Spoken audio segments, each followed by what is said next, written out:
Creative Babble. Ah, Smartwater, now in a sleek can.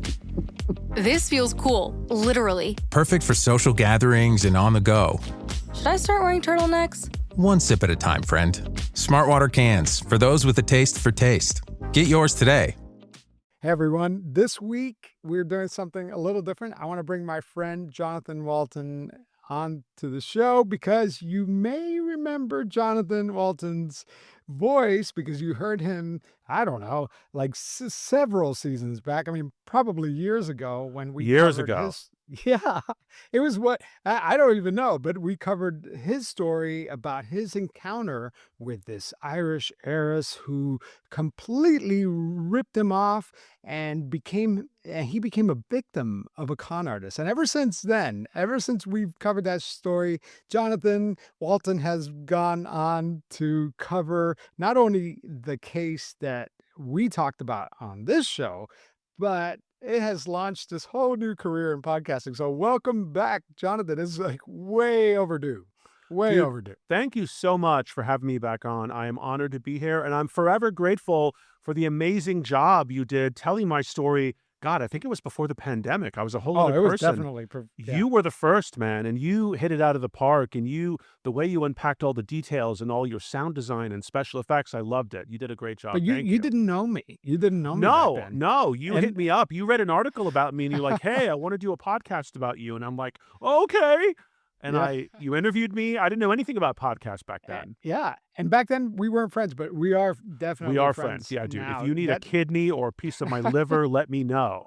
We should just go ahead and swap kidneys now. Let's do it. Just preemptive swap. I can find a doctor. I'm in LA. You pay them, they'll do anything. That's right. And I'm from Miami. We could do it in your kitchen table if you want. But and I've always wanted to cover that story, by the way. But anyway, yeah, what the listeners don't know is that Johnathan and I have become really good friends ever since. We call each other and have these like podcast investigative journalist therapy sessions. Yes. Where each conversation lasts several hours.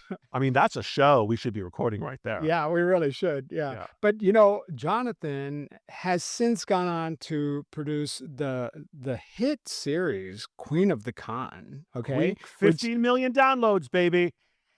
Yeah, so if you don't recognize him from my show, you probably recognize him from Queen of the Con. And that show went on to produce how many seasons? Six Con Queens, 6 seasons. Wow. That's amazing. And it all stemmed from this one case where you were involved in. But that's not what we're talking about today, because I saw something drop on my podcast feed today that I was so excited that it finally went live that I wanted to share it with all my listeners. So tell me, what's the name of your new show? The name of the new series, it's called Cocaine Air, and it's available anywhere you get your podcasts. And I don't want to give too much away. It's the craziest story that's never been told because the guy in question has been in federal prison the whole time and he couldn't tell his story. How I became best friends with Pablo Escobar's main cocaine smuggler is a whole other bizarre story that's almost an entire episode. All I'll say is this. He became one of the largest cocaine smugglers in the world because he himself got conned. He was the victim of a con artist. In the same way it changed my life that you were just explaining, it changed this guy's life too, except he didn't start a podcast. He started smuggling coke. Yeah, and he's Cuban. So maybe a distant cousin. I'm just flattered because I listened to this first episode months ago. So it's really fun to watch this thing come together and that it's finally live. That's why I wanted to make sure that we play the first episode on this feed, because if you like Pretend, you are definitely going to like Cocaine Air. You're going to love all the stuff that Johnathan does. Oh, thanks, man. I appreciate that, dude. I really appreciate that. So Johnathan, how many episodes of Cocaine Air are there? Right now, we just dropped episode 1, and there are a total of 8 episodes dropping every week, 1 episode a week. Wow, that's awesome. So let's play the episode. What do you say? Let's do it. We're back now with a shocking story. An American woman posing as an heiress to the fictional Irish royal family behind bars in Maine tonight and now awaiting extradition to the United Kingdom. Johnathan, thank you so much for joining me. I want to start with your relationship with Smith. How'd you guys meet? Well, I met Marianne Smith the way a lot of victims meet their con artist. My name is Johnathan Walton. Maybe you've heard of me. I was the victim of an international con artist, and it was all over the news. A royal scam, and it all happened in Hollywood. Mayor Smith passed herself off as an Irish heiress and a member of nobility to cheat hardworking entertainment industry insiders out of hundreds of thousands of dollars. I even did a podcast about my crazy experience. Called Queen of the Con. You've been scamming us out of money this whole time. I have not done You have? Are you? Okay. Yeah, you're busted. But the truth of the matter is, I've never gotten over getting scammed. I don't think I ever will. Being victimized by a professional con artist changes a person, irrevocably. God knows it changed me, and it also changed the man you're about to meet. I was a victim of a con which pushed me in the direction that I actually ended up in. That's TJ Dominguez. He got scammed out of $100,000 by someone he swore he knew, someone he trusted. He's a thief, man. I'm going straight now to the police and file charges on this. From my experience, people respond to being victimized by a con in a lot of different ways. Some never speak out, crippled by the shame and trauma of it all. Me? I fought back and managed to put my con artist in jail. Though I still haven't gotten a dime back. But TJ, after he got conned, well, it turned him into one of the biggest cocaine smugglers of all time. By day, I owned and operated the largest Lamborghini dealership in the world. But by night, I flew tons of cocaine from Colombia to United States for Pablo Escobar.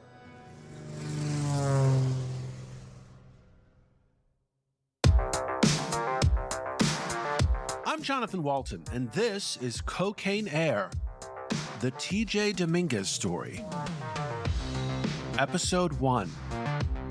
So I conned him back.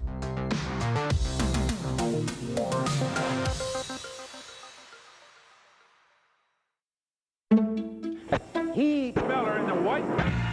On your screen. Said earlier, Steve. So it's 2012 now, and I'm producing a History Channel series called The 10 Things You Don't Know About Pablo Escobar. And I'm searching and searching and searching for anyone who was close to Pablo Escobar and brave enough to talk about it on television. And I hit gold. I mean, you go to Medellin, you walk into people's houses, they have a picture of Pablo, and they're burning candles underneath him like if he was a saint. Pablo Escobar is the world's most powerful drug lord in the 1980s and 90s, controlling the vast majority of the globe's cocaine supply from his empire in Medellin, Colombia. Escobar's shadow completely permeates the criminal underworld.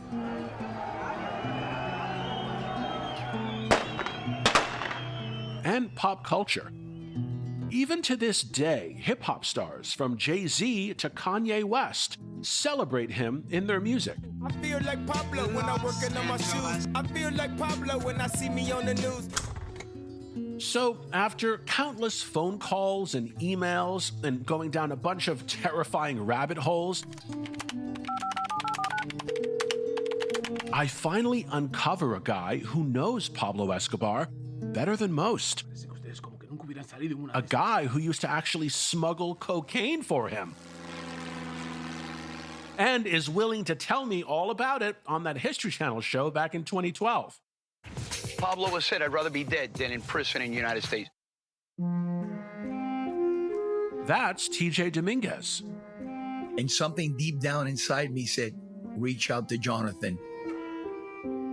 I'm actually sitting with TJ right now at his dining room table in an undisclosed location somewhere in Florida. But they've run that show. I've seen it a bunch of times on history, the reruns of 10 Things You Don't Know About Pablo Escobar. And there you are. It's funny you should say that, because let me just say this. I'm in prison. And somebody runs over to my room,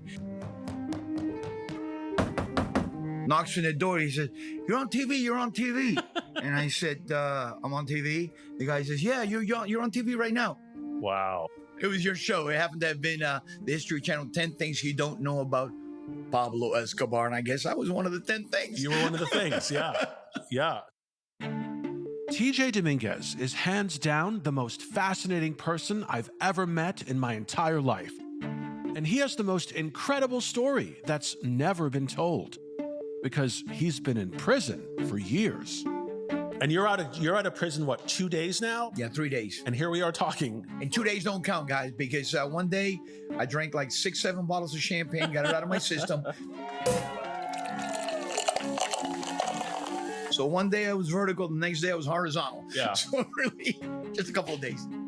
At the height of his cocaine career, adjusted for inflation, TJ's making nearly $100 million every month, flying tons and tons of cocaine from Colombia and sneaking it into South Florida. He has dozens of airplanes and mansions and Lamborghinis. He even has a pet mountain lion named Top Cat. And TJ has something else too. A guardian angel. A magical, unseen force protecting him and guiding him through some of the most horrific situations you can imagine. I should have been dead many times over. I mean, that's a given though, right?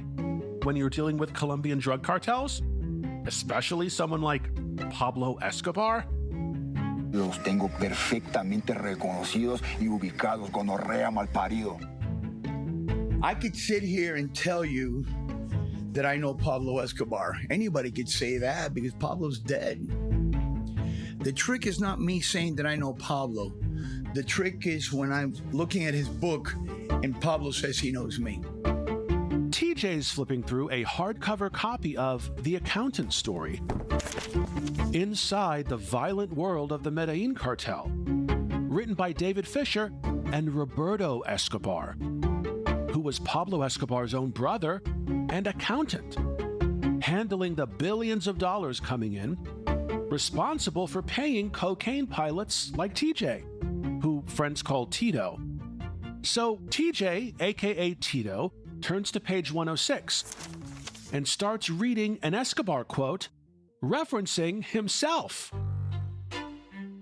Tito Dominguez, who was one of our main transporters, had a fleet of 30 airplanes, including a 707. He owned one of the largest exotic car dealerships in the world, which had Clark Gable's $6 million Duesenberg on his lot. He owned an entirely new housing development of more than 100 houses. Dominguez, who personally owned 4 Lamborghinis in different colors, and each day he would drive the color that matched his shirt he was wearing. Is that true? That is true. That is true. I had over 30 cars, and I dressed. Or they brought me the car that matched the shirt that I decided to wear that day. My God, that is like the epitome of the American dream, right? So rich, you can match your Lamborghini to your shirt color. Yeah. Wow. But here's the thing. TJ Dominguez never set out to be a cocaine smuggler. I don't condone drugs. I've never done any drugs. I've done a ton of drugs, so I will balance out this equation to you and I. TJ was a good kid, from a good family, with dreams of following in his father's noble footsteps. But becoming the victim of a con artist, actually multiple con artists, changed everything for TJ. And he never looked back. Where were you born? Where'd you grow up? I was born in Havana. My dad was a senator. He's a great man, righteous, very, very righteous. My dad owned 5 sugar mills in Cuba and 2 in Haiti. I lived in Haiti for 4 years as a child, and then my dad had the family kind of like divided, and he's really very much into the nucleus of a family and keeping everybody together. So my dad sold his half, his interest, and became a builder here in Miami. So growing up and so forth, I grew up in North Miami. South Florida in the 1970s is a wild and crazy place for TJ Dominguez. He's a popular kid in high school, handsome, he enjoys surfing and practicing karate. And at 16 years old, he drives a green 1967 Corvette Stingray around town.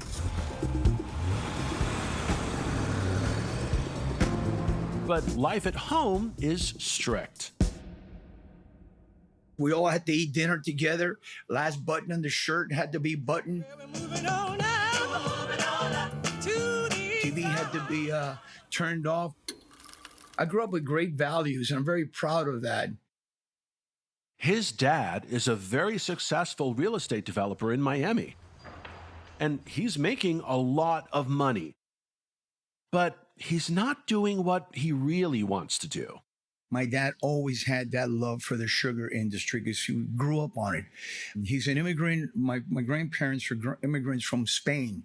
So my dad grew up as a poor boy cutting sugar cane and ended up owning 5 of them, 5 sugar mills. And with the year 1980 fast approaching, TJ's dad gets back into the sugar business. So he goes ahead, he liquidates a lot of things, and we purchase a sugar mill in an island called Puerto Rico, where the plan was to dismantle the sugar mill and then put it on a barge, float it over, and take it over to Haiti, where we had 20,000 acres under contract, and we had all of the permitting from the president to be able to take the money out and so forth and so on. This was a huge undertaking. It really, really is. If you have no idea what a sugar mill encompasses, it's we're talking like 20,000 acres, 10,000 employees, on and on and on, millions and millions of dollars. Well, along the way, my dad, he funds the project out of pocket. Along the way, he gets cancer. Unbeknown to me, he starts writing a book about, I don't even know what he was writing the book about, but I found out later. So he gets cancer. Now we go to the hospital. It's terminal. So on his dying bed, he said, "Son, promise me one thing." I said, "Sure, Dad." He said, "Finish the project." I said, "I promise you I'll finish the project." The death of TJ's father takes a heavy toll on him, but he doesn't have time to mourn. There's a multi-million-dollar business deal on the table, and TJ needs to get it done. So all this weight fell on my shoulders. When I came back to the house, I saw the book that he was writing, and it started with, "In my absence, you shall do this." And it was like a map for me to follow to how to finish the project. Well, I had a meeting with all the engineers that we had on board. They all asked me what my plans were. I said, "I'm going to finish the project. We have a feasibility study. We have the offices. We have employees," and so forth and so on. Well, we were missing $14 million to take the project to the next level, which we had a commitment from Capital Bank by a gentleman named Abel Holtz. He was like president of the bank. So I put on my Brioni, put my best suit on, grabbed my briefcase, which is really my dad's briefcase, and took my A game down to see him. You know, I walked into his office, and the first thing he said to me was, "I'm really sad for your loss, and your dad was a great man, blah, blah, blah, blah." Once we got past all of that, I said, "I'm here to execute the commitment that we have for the project." He looked at me, and I was like 19, 20 years old. He said, "Look, T, You're a great guy, but you're very immature when it comes to this project. This funding was really swayed, and what was the deciding factor was your father's history and the fact that your father was one of the most knowledgeable men in the industry. He says, you have no knowledge. I said, well, I lived in the sugar mill for 4 years. I worked in the lab.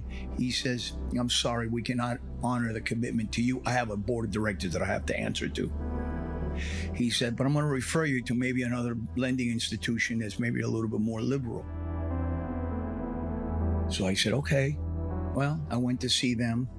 From there, I went to see another one and another one. Haiti didn't enjoy the best reputation because it was a dictatorship.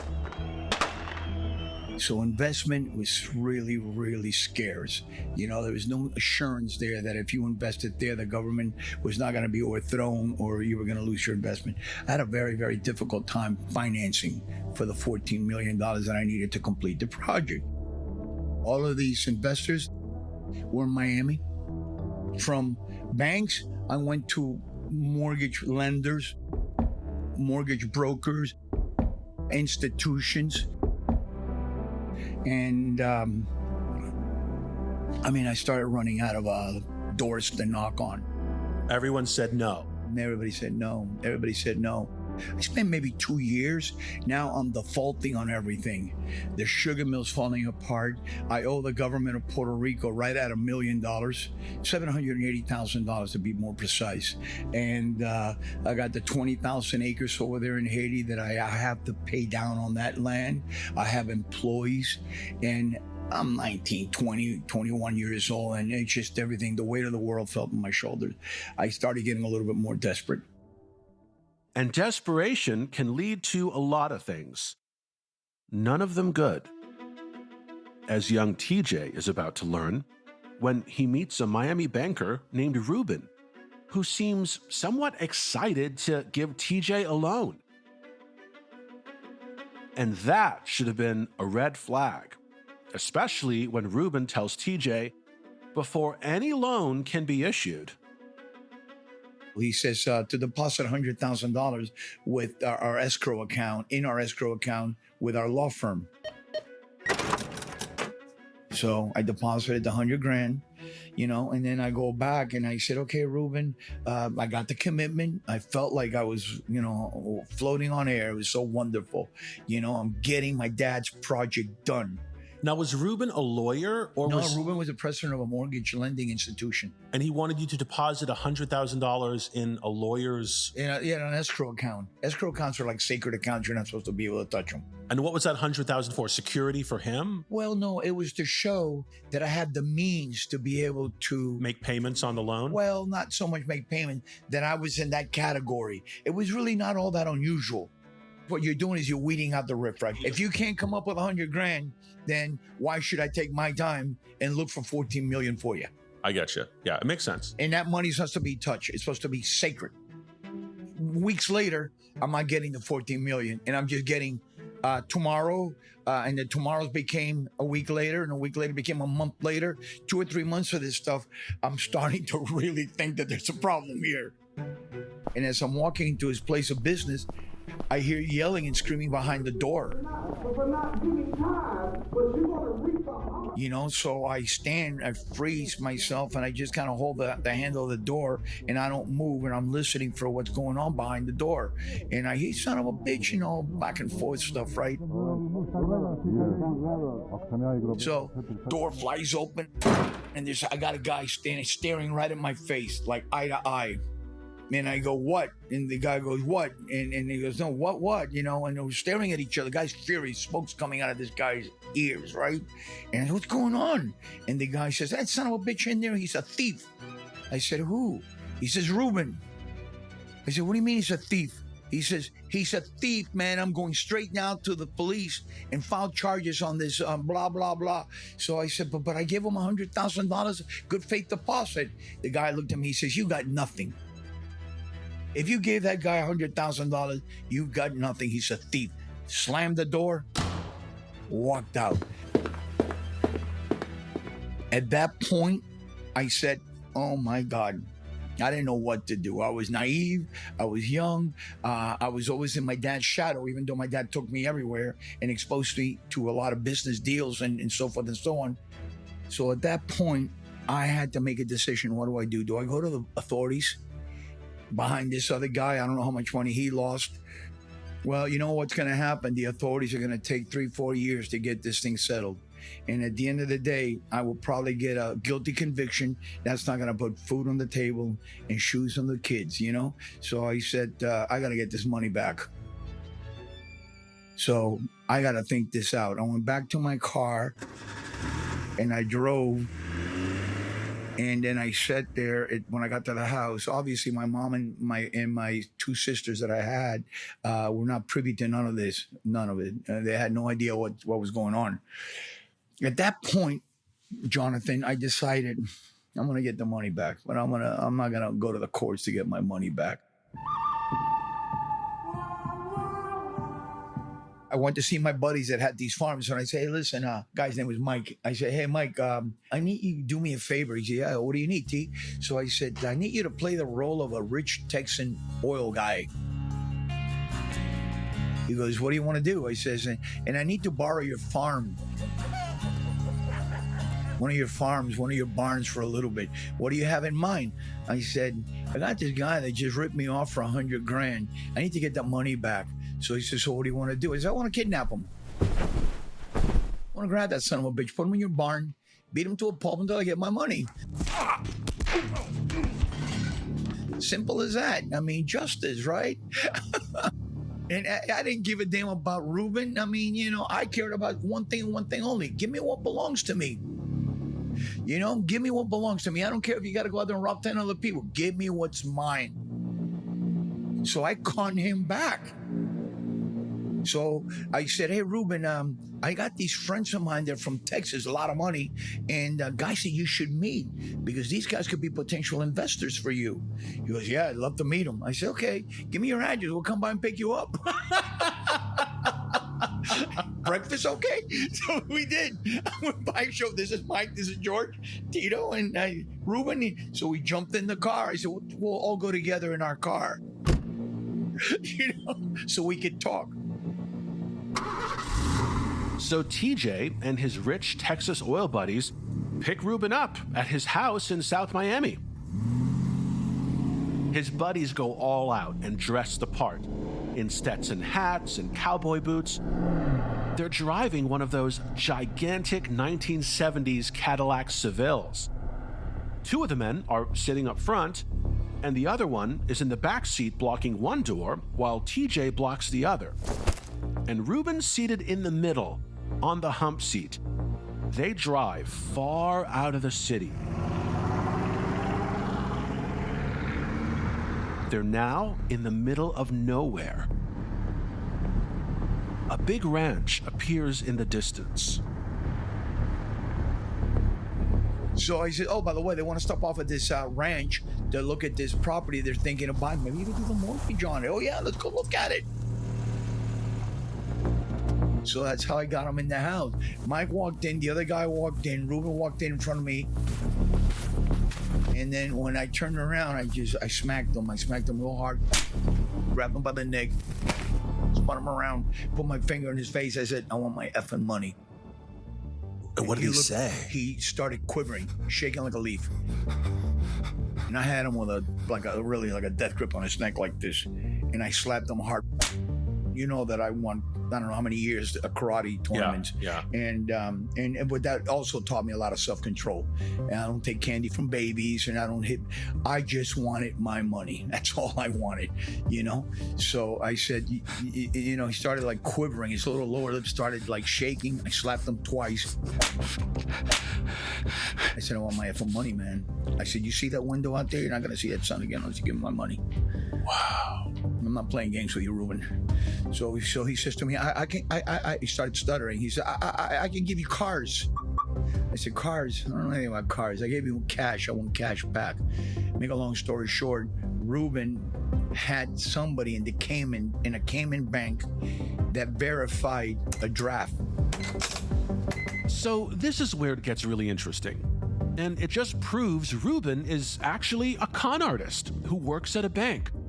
Because he didn't have $100,000 anywhere to save his life, literally.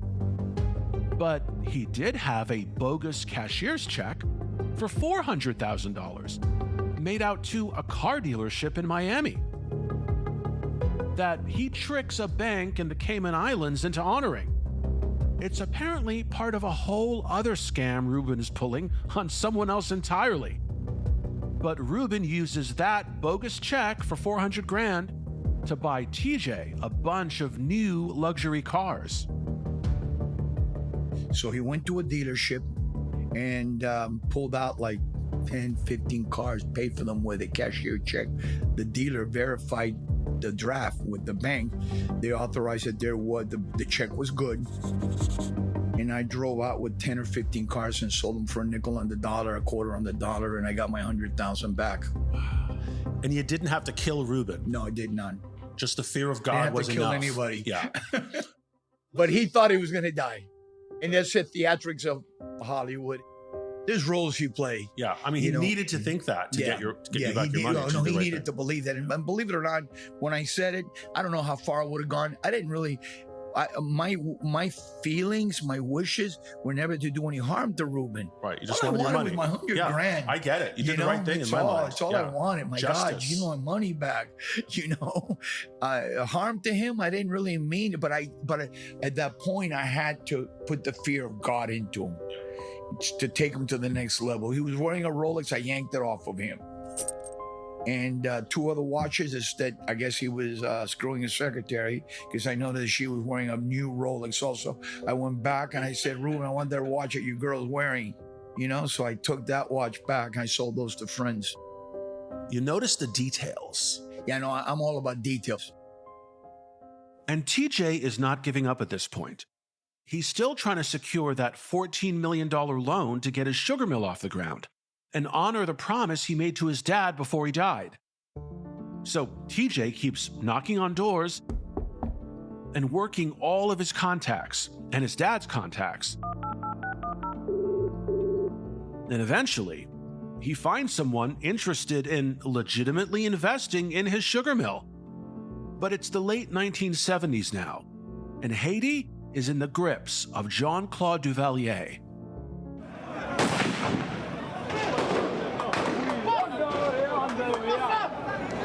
Jean-Claude Duvalier is a dictator, an alleged thief and a murderer, accused of pillaging his homeland and draining its treasury. So Haiti is considered a high-risk country, and financial institutions are leery to invest. But TJ finds somewhat of a kindred spirit and actually makes a deal with him. Yeah, okay. When I shook hands with this gentleman in Miami, he was a president of a bank, son of a president of Cuba. My dad was a senator, so there was a little bit of family ties. I was in my 20s. He was maybe 47, somewhere in that neighborhood. I tell him, well, this is what I've got. I present him the feasibility study. He says, how do you want to structure this? I says, we can do this way. You take 80%, I'll take 20. Once you're fully reimbursed and you have no more skin in the game, at that point, I'll take the 80 and you take 20. But the first money that comes out goes to reimburse you. So we shook hands and he says, okay, let's go to Haiti. We go to Haiti. I introduce him to the Minister of Finance, Minister of Agriculture. I bring him over to the office. I bring him over to meet all these lawyers. I spent 3-4 days introducing this guy to everybody. And the guy's like, yeah, this is really great project. In the morning, I get a phone call in my room. We're staying in the same hotel, Castel, Haiti. And he says, I was in the penthouse, by the way. So he says, I need to talk to you. I said, it's like 6, 7 o'clock in the morning. He's going to spend all day together. He says, I need to see you before we go see the lawyer. And I said, all right, fine. So I go down, I meet him for a cup of coffee in the lobby. And he says, look, I talked to my backers last night. I gave them the green light. This is a great great project. They like it. We're all in. I said, okay, great. Well, I'm glad to hear that. We're going to see the lawyers today. We'll draw up the agreements and we'll move on. He goes, there's only one thing. And I said, what's the only one thing? And he says, we're going to do the project, but it's going to stay 80 across the board. Not 20-80. 80 to us, you get 20. I said, but that's not what we agreed in Miami. He looked at me and he said, look, kid, you're green behind your ears. Welcome to the real world. This ain't Miami. You got nothing without me. You got a pipe dream without me. So I looked at him and I said, I had just come off the other incident with the other con artist robbing me. Now this guy's basically conning me again. He brought me all the way to the gate and now he's going to slam the door in my face. At that point, that was the deciding factor. I looked at him and I said, I still remember exactly what I said. I said, look, my dad raised a man. My dad raised me to live by my word. I'm going to make you a promise. The last airplane going back to Miami is a 315 Eastern Airline. If you're not in that fucking airplane, I'm going to put you in a bag. And I don't break my word for nobody. That was it. I turned around, he left the island. And trust me, I would have beat this guy to a pulp. I just had such, I wasn't mad. I was just tired of being used and kicked to the curb. I really was. And that's when I decided, what's right? What's wrong? It seems as what's right is whatever works for you and you can get away with. And I'm not going to let anybody push me anymore. Everything that they do, I'm going to do better. I'm going to be a bank. I made the decision that night. I went upstairs to the penthouse terraza that was sitting on the top of the hotel, 10-story on top of a mountain, very dark skies. Looked like I could just reach out there and grab these stars. It was so dark that night. I had a talk with my dead father, and I said to my father, you're not going to approve of what I'm going to do. I'm not asking for your permission, but I'm going to get the sugar mill done. But I'm going to do it my way. I'm tired of asking people for money. I'm tired of having been humiliated. I'm tired of being abused. I'm really, really tired, Dad. I said, but I'm going to make this promise. I'm going to keep this promise to you. After the death of a father, after being conned and humiliated, a lot of people would have put their victim shirt on and made it their uniform for life. But those people aren't TJ Dominguez. That night, I packed up my suitcase, I came to Miami, and I became a smuggler.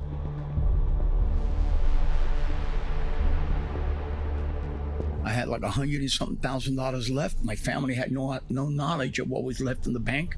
I called my cousin up, the boat guy.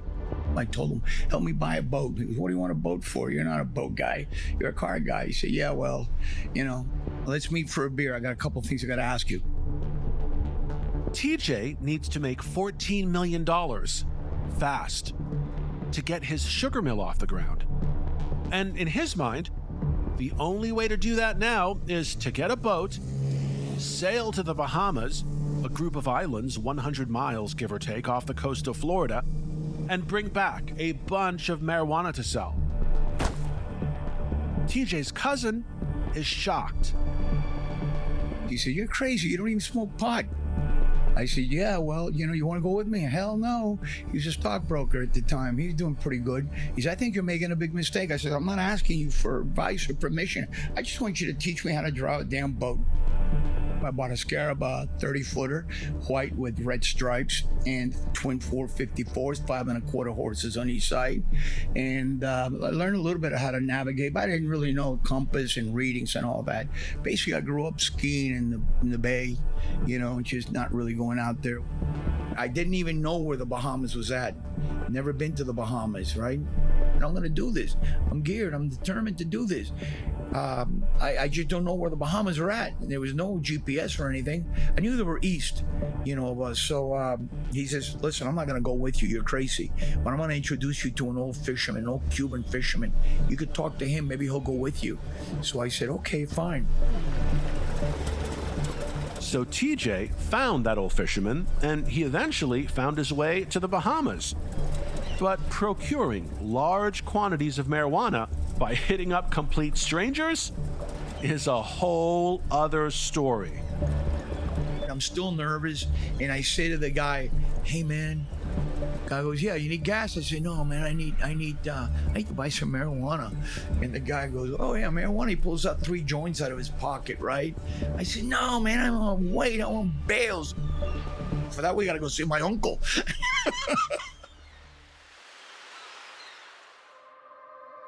Next time on Cocaine Air, TJ's first big marijuana buy could be his last. So I take my money and I give it to him. He says, "How much is there?" I said, $25,000. He says, $30,000. You're $5,000 short. I said, "Well, that's what I got." He said, "Hey man, there ain't no credit in this business." So I'm thinking I'm gonna get robbed. They're gonna steal my boat, steal my money, throw me in the water, get eaten up by a shark. But I have to go. I have no choice. Not my day to die.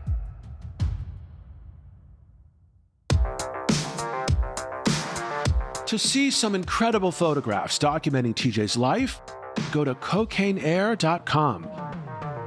And if you're enjoying Cocaine Air, please hit that share button and text it to your friends and family right now. And if you feel comfortable, leave us a 5-star review. Reviews really help other listeners find us. Cocaine Air was created, written, and executive produced by me, Johnathan Walton, for Johnathan Walton Media. Executive producers, Evan Goldstein, and the inimitable TJ Dominguez. Audio engineering by me, Johnathan Walton.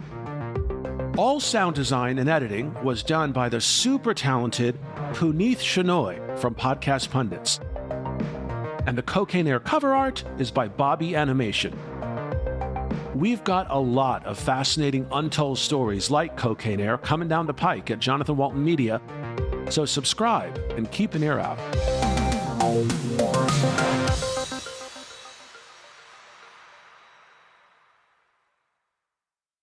So that was the first episode of Cocaine Air. It was awesome. I Thanks, loved man. it. I loved can't it wait. too. My Yeah. favorite part, and the reason TJ stole my heart from the very beginning, and I will always have profound respect and admiration for him, he got his money back. That SOB conned him out of $100,000. He thought he got away with it. They all think they get away with it. And TJ got his money back. And I will forever, I kind of wish I could go back in time and trick my con artist, the Irish heiress, into some deserted farmhouse and put her in a chair and beat the crap out of her till she gave me my money back. Because you never to got this day, a red cent, right? Right. To this day, she's never given me back anything. Yeah, So yeah. I live vicariously through him. Unfortunately, a lot of the victims never see the money. Exactly. Yeah. And people say, "Wow, Johnathan, that's so cold." I'm like, until you've been victimized, you don't know how it feels. You don't It's not about know the how money, that you're right? craving for that money back. And if there's a way to get it back, you'll do anything. I would have done anything. It never occurred to me to kidnap her and beat her up. But hindsight 2020, maybe I should have. It's not about the money. It's about making it right. Right. Making sure that they didn't get away with it. Yeah, So totally. I mean, it's amazing, man. I'm not a victim of a con artist. I just do this because I do find it wildly fascinating, and I'm sure that's why my listeners and your listeners tune in. Yeah. But just from your perspective, you're on both sides of the story, right? Like you're a victim, but you're also an evangelist, and that's what is so exciting because you're not just doing Cocaine Air. You have a book coming out. Could you tell us about that? I do. I wrote a book, here's the short story. I wrote this article about the red flags of every con artist. And this big time book agent called me up like 4 years ago and is like, "Hey, I read the article. This would make a great book. I can sell it if you can write it." And I'm like, "Lady, if you can sell it, I'll happily write it." And by God, she sold it to Penguin Random House. So all of a sudden, Penguin Random House is paying me to write this book about the 14 red flags of every con artist. And it took me more than 2 years, a lot of back and forth, a lot of notes, a lot of come to Jesus meetings. But that only made the book better, faster, stronger, more compelling. And now it's coming out August 19th. But you can pre-order it anywhere books are sold. It's called Anatomy of a Con Artist. The 14 Red Flags of Scammers, Grifters, and Thieves. And I already got mine pre-ordered. So thanks, man. don't I will worry. autograph it for you, and it'll be worth a lot of money one day. Yeah, definitely, man. Definitely. I'm really excited, man. You have a lot of cool projects going on, and I'm just happy to share it with my audience. I think everybody should go check it out. Cocaine Air. Cocaine everybody. Air, the craziest story. And, you know, as great as episode 1 is, and it is, I think it's really compelling, you have no idea where this is going. It's going to get really crazy. By episode 6, you're going to need a smoke break. I guarantee it. Yeah, and if anybody's wondering, like, how does a victim of a con have the ability to produce such great content? Is that Johnathan Walton is in the biz. I mean, you worked in television for most of your career, Yeah. right? I've been a writer, producer here in Los Angeles for almost 18 years of unscripted.